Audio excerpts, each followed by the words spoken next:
All right. So here's what I would say, Falk. If I were you, I would want to focus on one moment in the entire game. Okay? You've kind of analyzed the whole game almost like the way a game will be analyzed when it's presented in a chess magazine or a video or a news article or something like that. You know what I mean? Like you've explained something about every sort of phase of the game. It's almost like you're presenting something for somebody else to learn from. See what I mean? And that's probably the only kind of annotated game you've ever seen. So that's probably the only model or example you had when you set out to annotate a game was, oh, this is what it looks like when, you know, Peter Doggers throws a game into a news article, or this is what it looks like when, you know, Anish Giri writes an article for New in Chess about some game that he's won, right? That's all you've seen. That's all pretty much anybody has seen. Because you guys haven't like rifled through Jesse Cry's papers.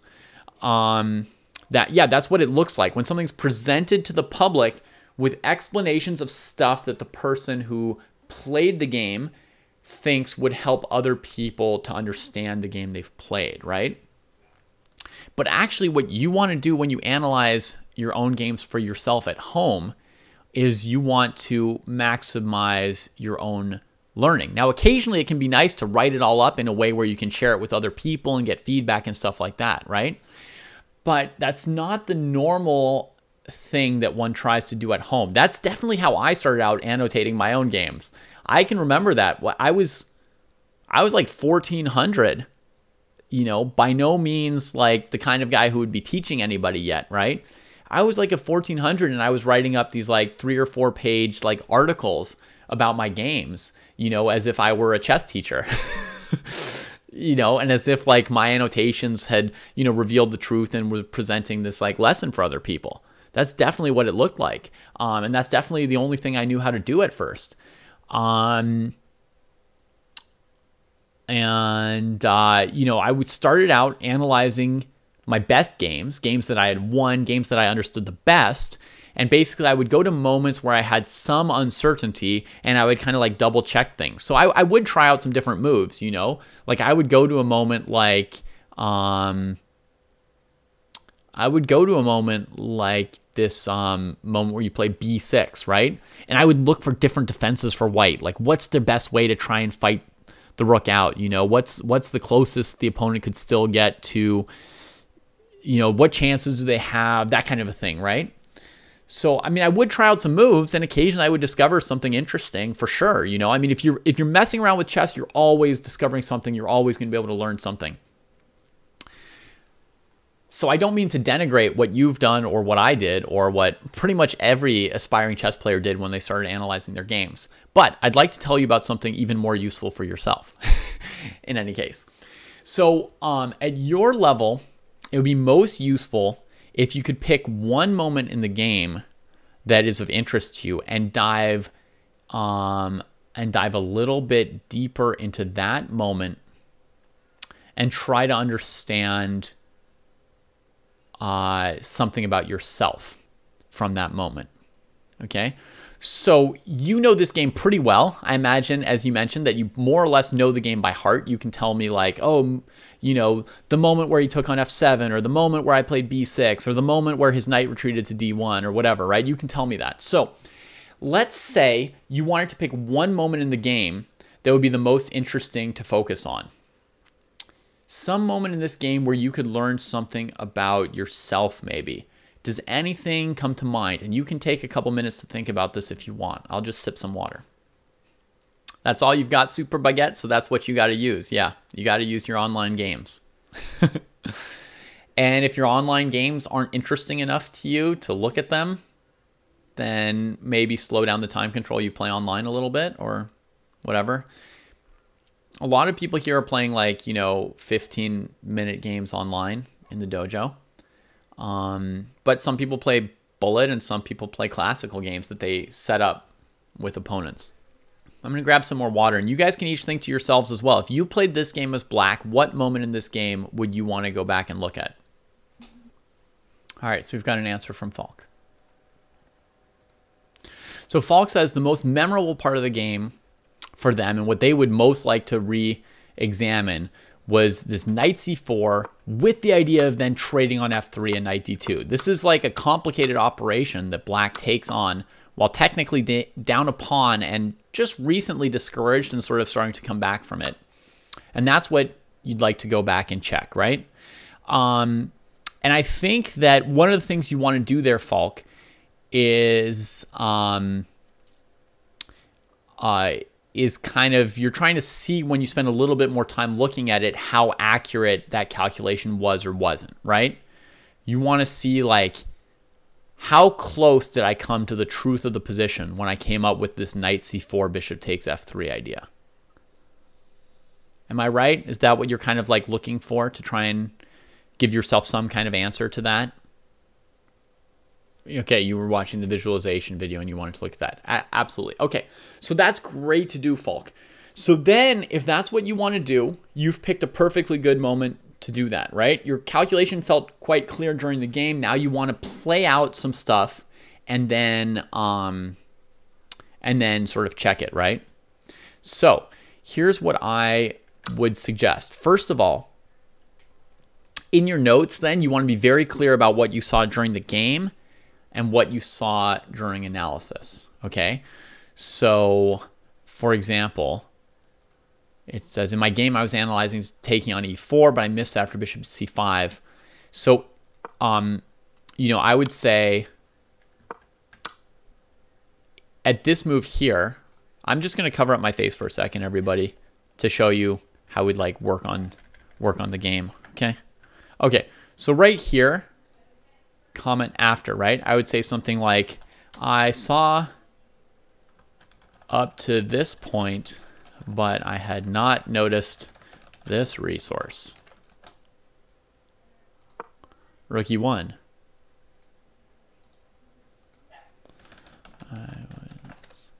Okay, so I would make a point that like makes it clear, like I saw up to this point, and here's the new thing that I saw in some line, right? Or in some other line, rook d3, bishop c5 check. Sorry. So, and then I would say something like, you know, knight takes e4, comment after. I had also considered, or I hadn't considered, one or the other, whichever it is, right? But I would say like, you know, knight takes e4, I had also considered, and I noticed, you know, rook e3, bishop c5, comment after would be good for black.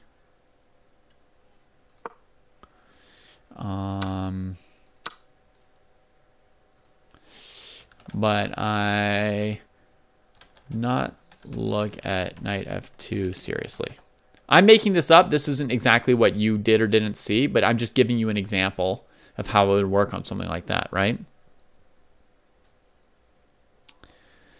So I would make some comments that make clear which lines I did or didn't see, you know, and what are the moves that I didn't notice or something like that, right? That becomes clear to me by playing out some of the variations further. Or yeah, we could look at this b3 line. Bishop takes f3. You were planning if g takes f3 double question mark, knight d2, rook f2, bishop c5, king g2, bishop f2, bishop f2. Comment after. All this I had planned, and I don't see any error in it, right? Sometimes that can be the answer. Sometimes there's a variation where you actually didn't miss anything, right? So you put that in. I'm just adding words to your variation that was already here, right? So then you've got bishop f3, rook f3, knight d2, double question mark. The variation ends right here, right? So here I'd like to hear like, here, you know, here after rook f3, knight d2, would you give a double question mark? Presumably that's the move you were planning to play and something's wrong with it, right? I had planned this, but it's hard to explain why, because it just traps my own knight, or something like that. I don't know why you gave it a double question mark, but for example, right? You would say something like that, right? And it's probably rook d3 again, right? And why am I playing this or something, right? So so that's what you want to do. You want to make very clear what you saw during the game versus what you didn't see in the game. That's going to allow you to learn something about yourself, Falk, because then you can say like, okay, what did I see or not see during the game, right? Or what was right or wrong about my attitude, right? For example, like I kept trying to force things. Let me make another comment here, right? So I'll make a comment overall here, comment after. And where you write this comment or who sees it or what line it's on doesn't matter, right? But basically we're going to say like, you know, in several of these variations, it seems I was trying to win tactically when my position was not quite strong enough to do so. The overall goal of these tactical variations for black was to win the pawn on e4 when my opponent was castled and my king was on e8. So although my calculations were quite long and clear for me, the goal was a bit unrealistic. And when you play things out far enough, it doesn't work. That's like an example of a conclusion I might make to myself after analyzing this, right? So one person's take on all this. One person's take on all this might be like, if I only looked one more move further ahead, my variations would have been correct, right? I've got the 6-move variation. If I just looked one more move ahead, I would have had it. You know, I would have noticed the knight was trapped and I wouldn't have gone for it, right? My take on it would be like, we're trying to force the win of the e-pawn while our king is in the center, right? And look at how many undeveloped pieces you have, right? So the lesson I would try and take from it was that I was trying to do something unrealistic, right? Instead of trying to win the game, I should maybe just develop my bishop.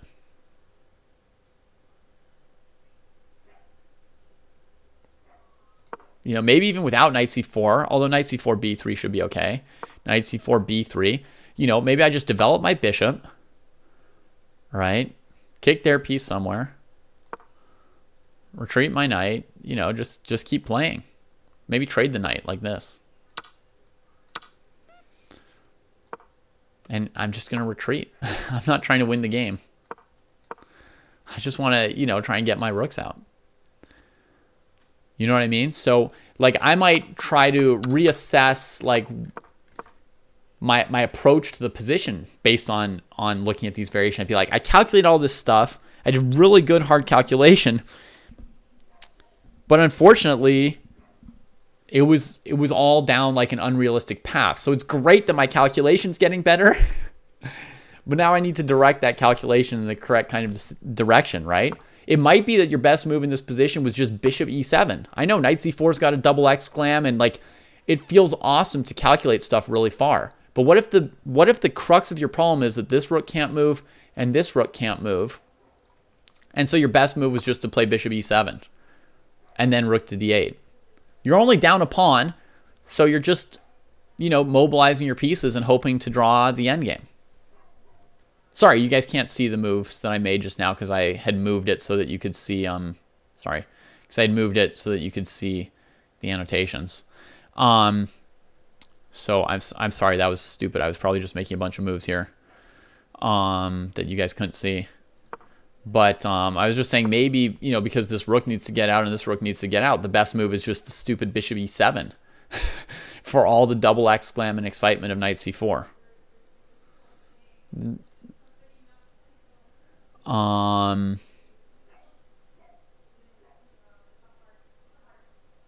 This game, Red Nax, is like a 1600 level game, I guess. Okay. One more thing to think that. Should you write down variations you calculate during the game? So during a game, Falk, you're not allowed to write down variations, but after a game, you can. Okay? So it's very good to annotate your games or to start annotating them when they're very fresh. I love to dump down on the paper at least the day of a game the things I thought during the game. I can always go back tomorrow and like try out new variations and then compare them to what I thought during the game.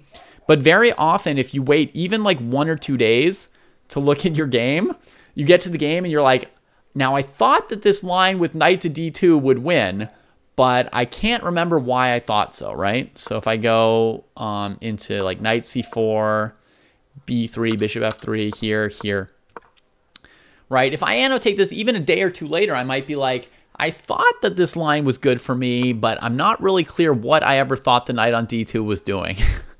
and like it just becomes foggy. You don't have that focus you had during the game. You don't remember every single thing. So it's great to get a dump of what you thought of during the game on the day of the game if possible.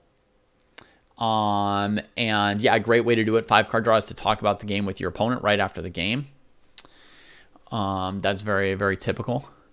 So Falk, that's just one example of what I might grab out of the moment that you chose as kind of like a focus moment in this game, right? I would try and put down the variations that you thought of there, and then look a little bit around them, see if you agree or disagree with what you came up with, right? Pursue that question of how good and how clear was the calculation there, and then draw some kind of conclusion out of it about yourself. Okay? It is not Alpha Ken. It's against the normal like chess tournament rules.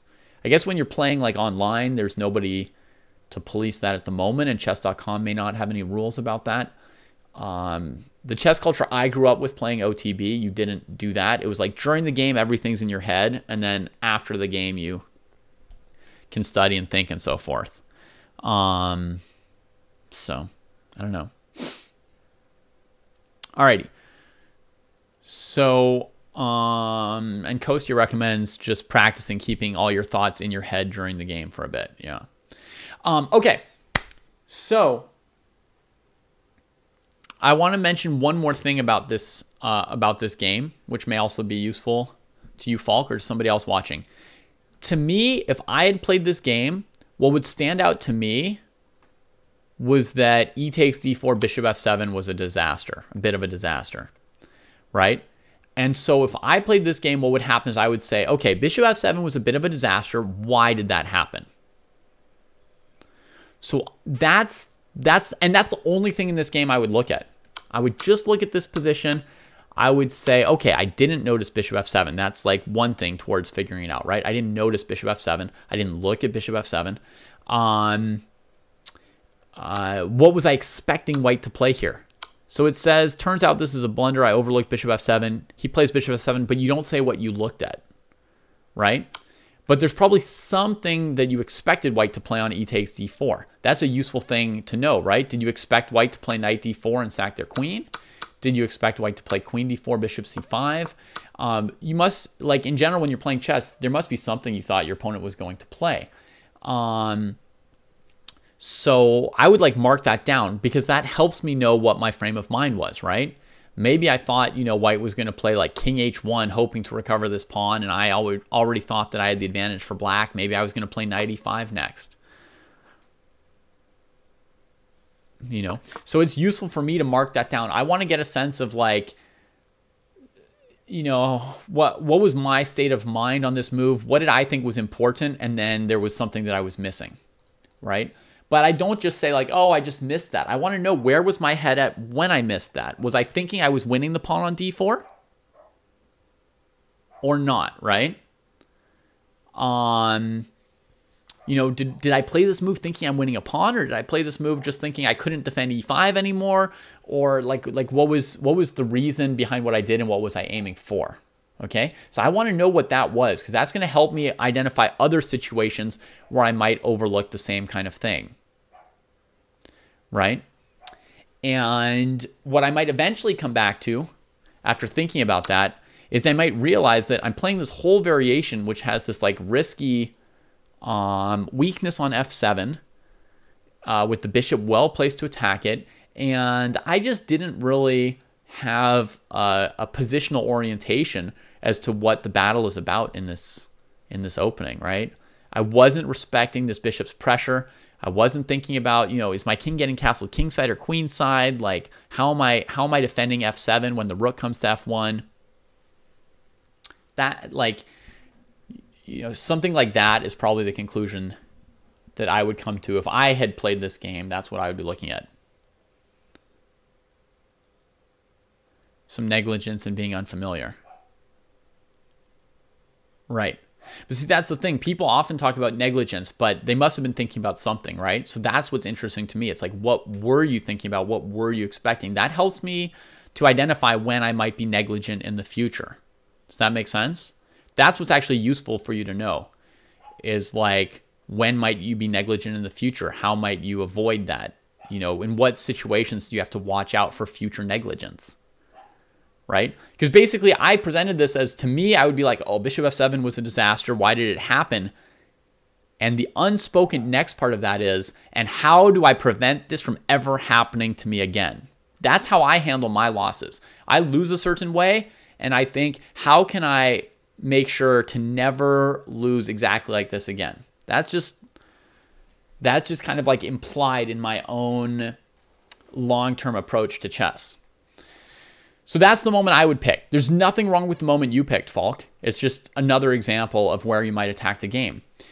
And furthermore, I want to say, it's enough to just attack one of these points. Just because there's 2 interesting points in the game doesn't mean you need to analyze 2 points in the game. That's too much work. It gets too heavy. It's great that you're serious, but you also don't want to like burn yourself out, overanalyze, get fatigue, fill your head with so many ideas that you can't sort them out and use them effectively. So it is enough to pick one of these moments and get into it a little bit deeper. And try, by playing out some different moves, to still bear in mind, why did you do what you did, and what could you, and what can you learn about yourself from that analysis, right? So I've picked a moment here where I missed bishop f7. Obviously, I already know that I missed bishop f7, but I want to learn more about that. I want to understand, why did I miss it? What was I thinking about then? That's what I want to go for. You thought maybe that your opponent castling was odd and maybe you could grab the pawn without losing too much, right? Yeah, good. Anyway, I'm not going to press you to analyze further on that point, but hopefully that makes sense to you and to everybody else in that sort of 1500, 1600 range, what I'm sort of talking about looking for, right? First, there's the matter of picking one moment in the game that you want to look at. And second of all, as you try out a few different moves, to bear in mind that your overall goal is to learn something about yourself, just as much as it is to learn something about the position. So keep bringing it back to you as it relates to you, right? What can you eventually write down as a comment about yourself? Bishop f7 was winning here, Dr. Chainsaw. That's what white played. Abu El Banat asked a good question. When you annotate, do you focus your thinking on the most costly moves, right? Am I just picking the move which I think decided the game here with bishop f7? Not always, but often. Okay, very often it makes sense to go to a move that you think was pretty important or decisive in the game and analyze that move, because that's most likely to be the move that's deciding your games.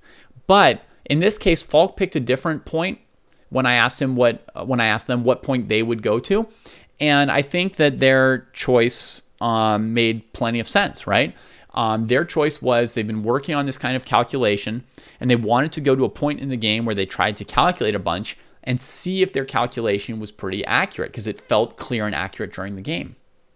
So, Falk has an idea about something that does relate back to them. That's why it's a very well-picked moment, right? By looking at that specific position that Falk wanted to look at and the variations that they thought of during the game, they are going to learn something about a specific skill of theirs that they're currently working on and trying to learn and improve about. So it's a very, very well-picked moment for that reason there.